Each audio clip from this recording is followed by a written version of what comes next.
I'm Jim Check. You're watching Now Media. With me, Eleanor Sturko, MLA for Surrey, Cloverdale, also the critic for public safety and the Solicitor General. That's a big post for sure, especially with what's going on here in British Columbia and across Canada.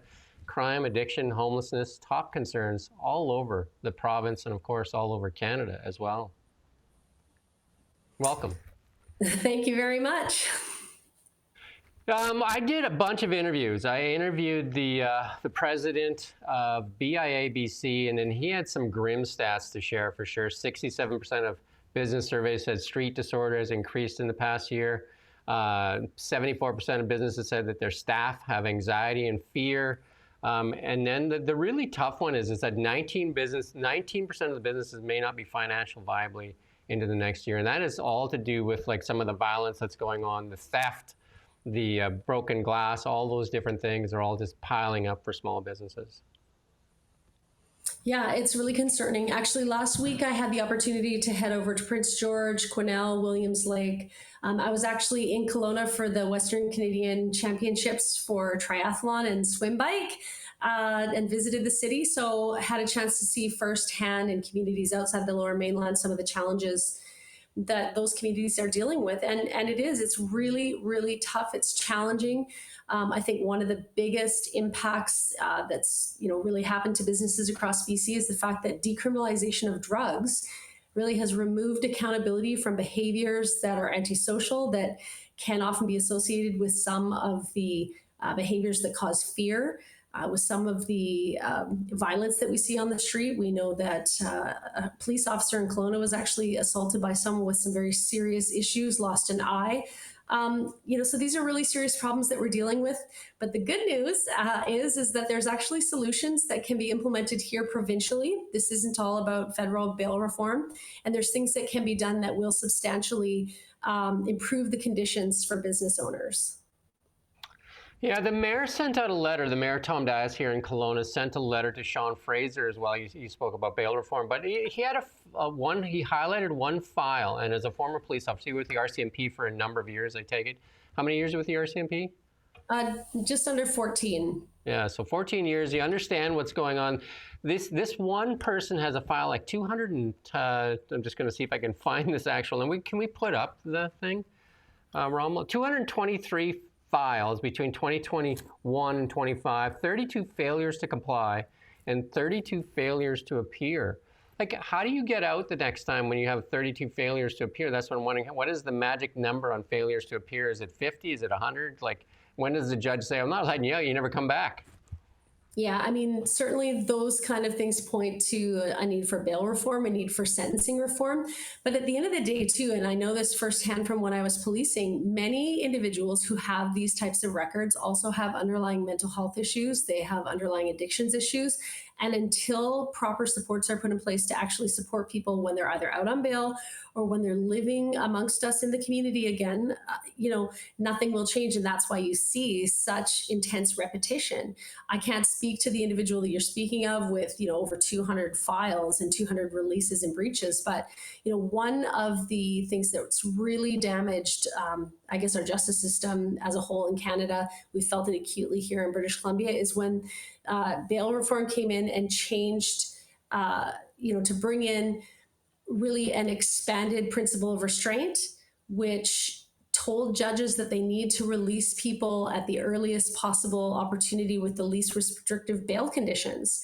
And so really people weren't being held accountable for breaking the rules that the courts themselves had put in to help keep people on track.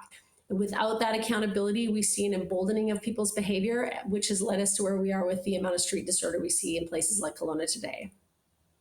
You seem to have frozen there, but your voice is still there, which is great. I know, I see myself frozen too, so I apologize for being frozen. I kind of look a bit angry in the photo. I can assure you I'm not angry. I'm enjoying the conversation.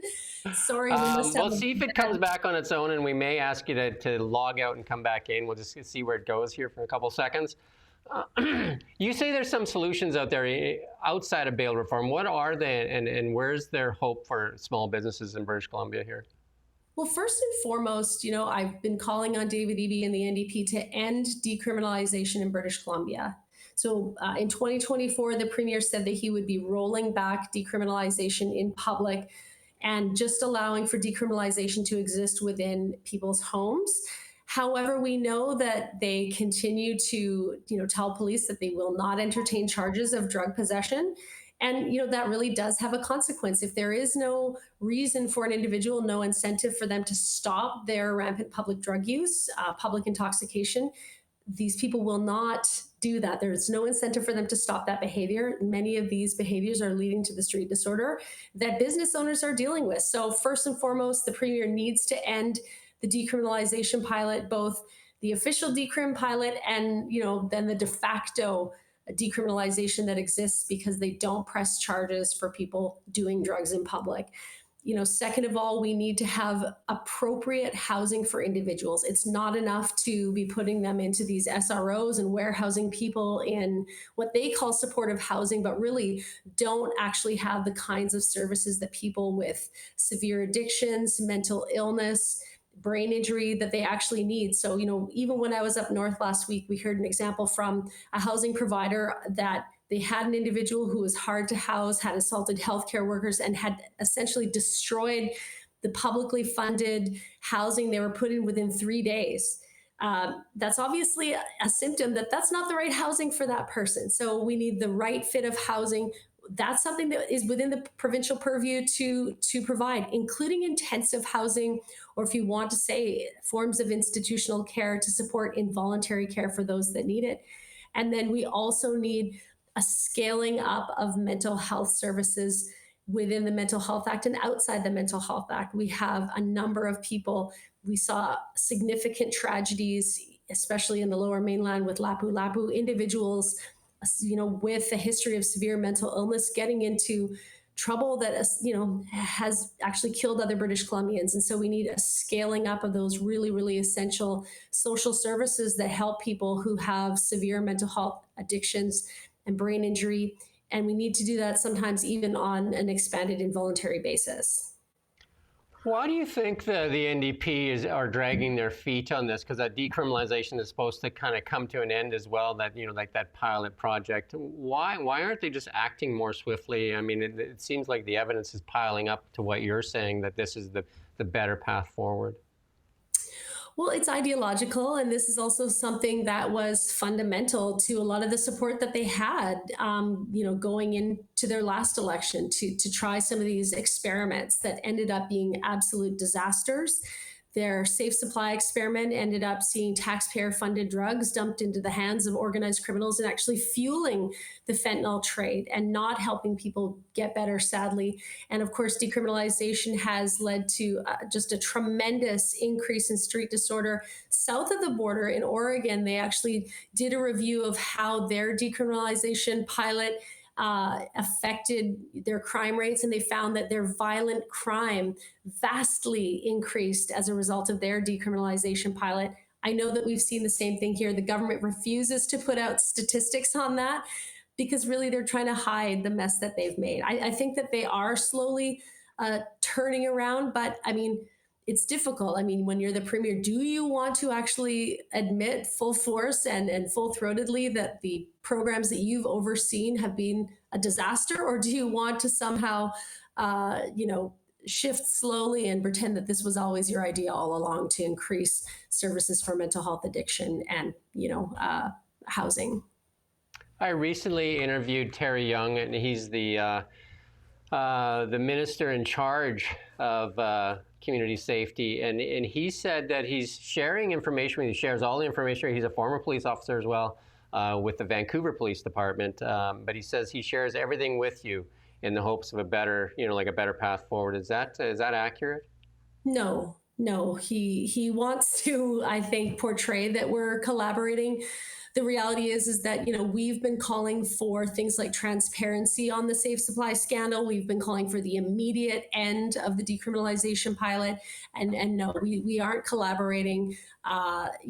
Parliamentary Secretary Young, I think, would like to make this a nonpartisan issue, primarily because of the NDP's failures. You see that often. You'll go to these events and it'll be talking about crime or street disorder or poverty. And someone from the government will say, you know what, dealing with poverty is a nonpartisan issue. unfortunately, it is a partisan issue because it is the decision making of the government in power that has led us to the situation that we're in. It is their resistance to enforcing the laws on the books, and I'm talking about drug laws that would help us reduce public drug use and hold people accountable and use our courts to compel people towards recovery services. Their decision not to do that has led us to the place that we're in. So these are partisan issues. And from the Conservative Party of British Columbia's point of view, we need to be much more firm in our use of our court system to compel people towards recovery, to be able to help compel people towards healthcare, and to be able to have that accountability for destructive antisocial behavior that's actually affecting the economy. It's closing businesses, it's impacting tourism, and it's making people feel afraid. 1 in 5 businesses, as you said, worried that they won't be able to stay open in the next year if we don't improve things. So, as much as Parliamentary Secretary Young wants to talk about collaboration, if it was true collaboration, we would see them acting a lot more swiftly and adopting a lot more of these common sense solutions we're proposing. I did press him on it because I did say that in the health ministry, it's almost impossible for us to get information. And, when I spoke to some conservative MLAs, they say they can't get it either. And I said, well, is this the same case here in this ministry? And he said, absolutely not. I share the information. We're colleagues and good friends. And I said, well, I mean, that's the only path forward, is to find, if you can't have the information, how can you add to the solution? And he assured me that he was sharing it. So. Well, I think one of the ways in which we often get our information as critics is because people whose businesses are on the brink of ruin, we talk to them. And after we've exposed that, it often gets reported in the media. Then you'll see someone like Parliamentary Secretary Young then going and meeting with those businesses as well. So in that respect, yes, we expose their failures. They go talk to the people. And I guess we're on the same page as far as that. But I think that even a couple of years ago, we couldn't have been further apart in our drug policies. We couldn't have been further apart in this government's absolute denial of the fact that Canada's justice system needs reform, that bail reform was an absolute necessity. If people remember back, and it was mayors like the mayor of Kelowna who went with UBCM, so the Union of British Columbia Mayors, and at that time it was actually Attorney General David Eby who they talked to about. We had rampant violent attacks. In Vancouver, it was 6 people on average being randomly attacked by a stranger every single day. You guys were getting attacks here. I think one of the stories even recently was an attack that happened to paramedics in your community, where people just came into the bay where paramedics are waiting, to serve the public, and to actually attack, individuals who are here to do the good of our province. And, these types of attacks are because of a lack of services and a lack of accountability on the street. We need to be holding people accountable. The reluctance of the NDP, even in 2023, to call for bail reform, we could have been so much further ahead. We could have had a much stronger bail system by now. But, every step of the way, the reality is that ideologically, the NDP don't believe in keeping people in custody. They don't. But we're actually the opposite. We do think there are times when it is appropriate to keep individuals off the streets because it protects the public from the behaviors and antisocial behaviors and violent behaviors of people who need to be kept off the streets for rehabilitation and to protect others. Unfortunately, that's not how David Eby has seen things. He's an activist premier that spent the majority of his young life as a lawyer fighting against the police, fighting to keep people out of incarceration even when they needed it. And so, I'm glad to see they're slowly but surely coming around to, a common sense approach. It's only common sense that you keep dangerous people away from others, for the good of society. And I think that we actually need to even push harder, and we need to go further to make sure that we're keeping communities safe. Terry Young also spoke of BC's new community safety and targeted enforcement program, C-STEP, and he said that they introduced that in the spring with a $5 million budget to address street disorder, but I can't imagine $5 million going very far. Any comments on that? Yes, and I'm already hearing from police organizations across the province that, even when they make applications, the government's broke. and they're not actually doling out the cash. It's a way for them to save money, making announcements, but not actually following through with delivering so that they can try to scrounge the pennies together to make up for their massive and ever ballooning deficit and debt that we have here in the province.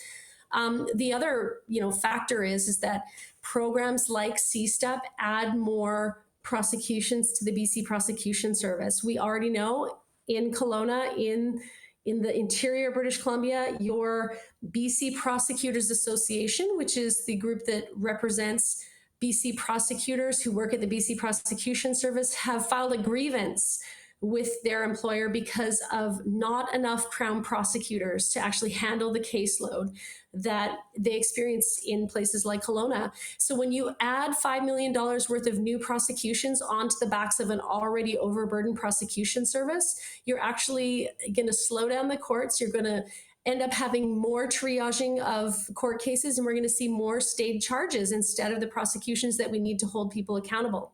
So when they do things like add $5 million into programs like C-STEP, which is, we should have more targeted enforcement, you have to likewise make those investments in the court system, or you're not going to be able to achieve the full results that you need throughout the justice system to have that accountability.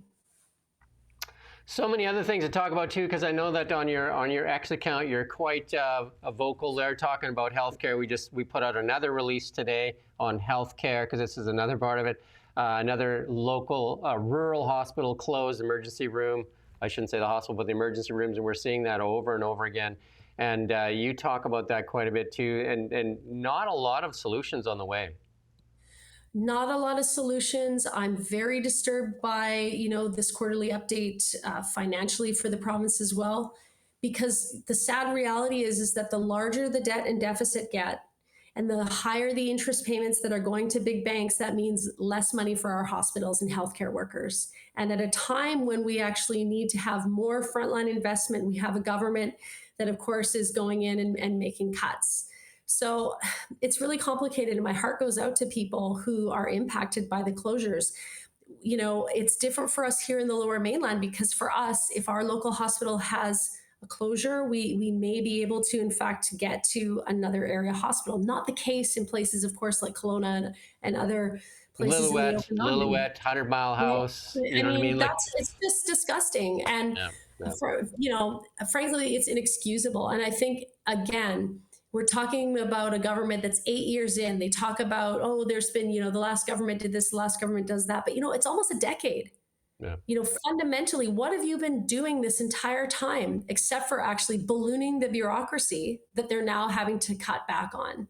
Yeah. And so, instead of making targeted frontline investments and, doing things that would help to even strengthen, for example, unionized workers, union nurses working within hospitals, they became reliant upon contract nurses, which actually increased the cost of nursing to healthcare and weakens actually infrastructure of having the BC Nurses Union, who is the primary source of nurses for British Columbia. And all nurses are doing a great job, but the fact of the matter is we have nurses quitting their government union jobs, taking contracts worth more, being able to refuse overtime, being able to turn down nursing gigs that, are in places that are violent, places where they don't feel well supported or secure. And, it's costing us more to end up with less and less all the time, including, as you say, closures in emergency rooms. Yeah. As an RCMP member for a long time, I'm sure you understand, like driving the highway, you're telling people in Lillooet to drive a mountain pass to go to Kamloops or something like that, especially when you're already in a stressful situation, and you're said, well, you can just drive that mountain pass and you should be fine. Yeah, it's not acceptable. And I think it was in Barrier, perhaps 1 or 2 years ago, there was actually a small child that ended up dying because they couldn't get ambulance service, couldn't get to an emergency room. I think that there was provincially another case of that recently in another, I think in northern BC. So, we're talking about real consequences of the healthcare mismanagement.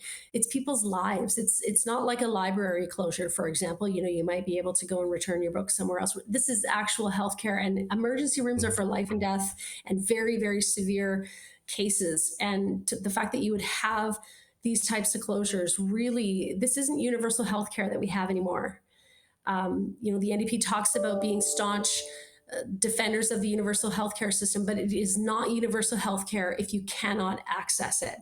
So we need to be able to fight back, really, to make sure that they're restructuring, that they reorganize, and to allow perhaps even for partnerships with organizations that can actually help bridge the difference, the gaps that we have in communities between, hospitals and the community who's, largely without healthcare when we have closures. Yeah, we talk about it in BC, like crime, like it's really bothering people. Obviously, the addiction crisis, the homelessness, and then just the economy in general. And then you talk about the budget that's out of control. Do you think the NDP has just run out of ideas?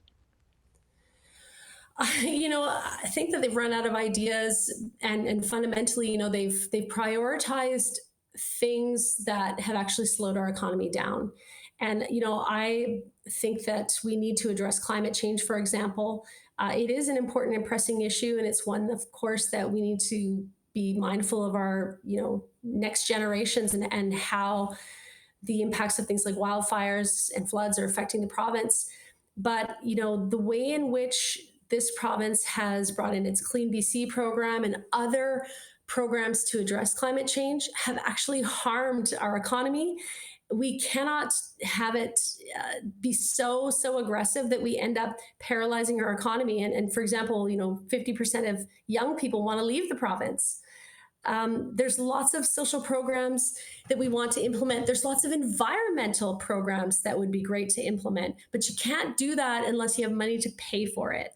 The taxpayer is at its limit. We're all at our limit. We cannot pay any more taxes. So the money that we need as provincially to pay for our future has to come from economic development. It has to come from sustaining and supporting small businesses, which is why I'm actually glad that some of this conversation about the street disorder and crime, that we're starting to talk about the economic impact of that. If people are too afraid to come down the street into your business, and you end up closing, the economic impact, the impact on employment, it has a significant impact beyond just, levels of crime. We're talking about jobs being lost and people's livelihoods being destroyed. So, we have to get back to a government that prioritizes and balances. Certainly we don't want to scrap all initiatives to do with helping protect and preserve our beautiful environment here and being good stewards of the land and good neighbors globally, to our other provinces and to, other global neighbors. But at the same time, we have to be able to feed people in our province, house them, make sure that they have enough money to survive here, so that we don't have, again, I think it was 750,000 people, or no, 75,000 rather, sorry about that left British Columbia last year. That's not good for us. It makes our tax base smaller. Especially if these are primarily young people seeking opportunity outside the province, we're losing that innovation, that creativity, that brain drain that we just can't afford to lose, especially given the economic outlook. We need young people and innovators and people with bright ideas who want to start businesses in BC. We need them more than ever. I'm going to leave you with one last question, because it's about 30 minutes, and try to keep these about 30 minutes. One last question, though. There's talk out there on both parties that there may be some leadership challenges, both in the Conservative Party and in the NDP Party. Do you have any comments on either one of those? There's been some news recently about leadership issues. We're coming up on a caucus meeting. We've had some information about even our leadership review and concerns with memberships coming forward from our party executive. I'm going to reserve any further comment about that until I have an opportunity to meet with my colleagues. I want to respect the processes that we have in place as colleagues to have discussions before we make comments. So, look forward to any future discussions, but anything's possible. I think that there's a lot going on in our province right now. People just want to see solutions. They want to see a party that's working hard, and I can tell you very sincerely that the Conservative Party of British Columbia, myself and my colleagues, were working as hard as I can to hold the government accountable and to get ready to be the next government. Well, I do thank you for your time today, and we did put up a better picture there where you weren't looking angry there. That's actually even better than I look today, so that's good. Thank you for. Sorry that my internet connection No, that's wasn't very fine. good. And I'd love to catch up with you again because there's so much I'd like to talk to you about. But again, I do have somebody also waiting to do the next interview. So great, and thank you for taking the time today. Absolutely. Thanks for having me on. Talk to you again. And thank you for watching Now Media. We don't just report the news, we live here too. We're your neighbors, bringing you stories that matter to all of us. No government funding, no outside influence. Kelowna Now, local, independent. News.